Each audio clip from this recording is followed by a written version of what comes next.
Hello, and thank you for tuning into this podcast. My name is Zahira Hussain, and I'm a partner in the Litigation and Dispute Resolution team.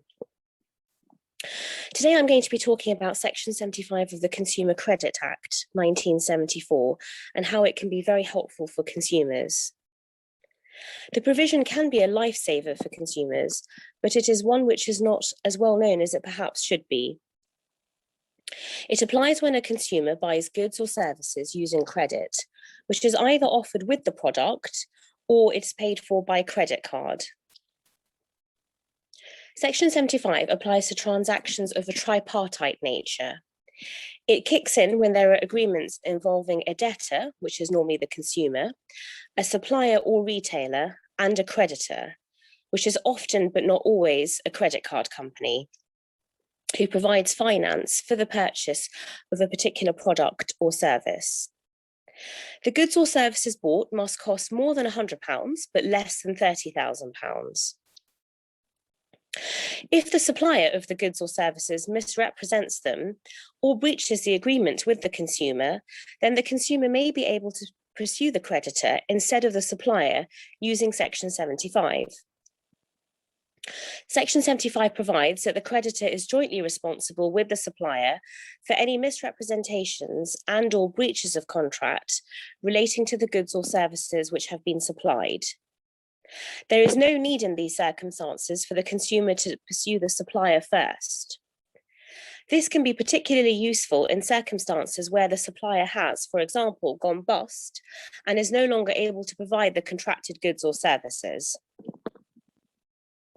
Turning now to examples of how Section 75 can assist. Well, one particular example of a scenario in which Section 75 may be helpful is in relation to the purchase of timeshares. A claim may arise in this context where the timeshare has been missold and or there have been breaches of the timeshare agreement, and the timeshare selling company has since become insolvent. If the purchase of the timeshare product was funded under a debtor-creditor supplier agreement that I referred to earlier, then a claim for misrepresentation and or breach of contract may be brought against the creditor instead of the supplier. Section 75 can be of particular assistance if the creditor is in the UK, but the supplier is based out of the jurisdiction. In that scenario, if the consumer has no luck with the supplier, then they can instead approach the creditor regarding their claim. An important benefit of Section 75 is that the consumer is protected for the entire cost of an item or service, even if only part of the cost thereof is paid using a credit card. This means that if a consumer pays a deposit in excess of £100 using a credit card, the entire purchase sum will be covered up to the tune of £30,000. If the cost of the goods or services exceeds £30,000, then protection is offered under Section 75A rather than Section 75 of the Consumer Credit Act in relation to breach of contract by the supplier. Section 75A introduces an upper limit for claims of £60,260. So it's almost, well, in fact, it's over double the limit under Section 75. Under 75A, the finance must be linked to an item or service by a formal debtor, creditor, and supplier agreement, rather than just a purchase using a credit card, in order for the purchase to be covered. In addition, the consumer has to show one of four things. Number one, that the supplier cannot be traced, that the debtor has contacted the supplier, but the supplier has not responded, that the supplier is insolvent, or that the debtor has taken reasonable steps, but not litigation, to pursue his claim against the supplier and has not been able to obtain satisfaction for the claim. I'm going to turn now to consider various factors that should be borne in mind when thinking of making a claim under Section 75. The Consumer Rights Act 2015 implies certain terms into a contract for goods or services.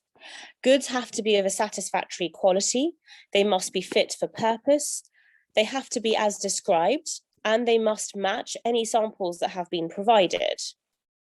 Services have to be undertaken with reasonable care and skill at a reasonable price and in a reasonable time frame. A breach of these requirements may constitute a breach of contract and thus give rise to either Section 75 or Section 75A claim.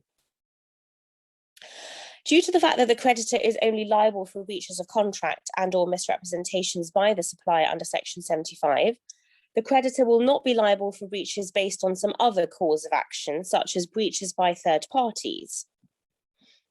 This means that it is unlikely that goods purchased using PayPal will be covered because the transaction financed by the creditor is that between the debtor, i.e. the consumer, and PayPal, and not the debtor and the supplier.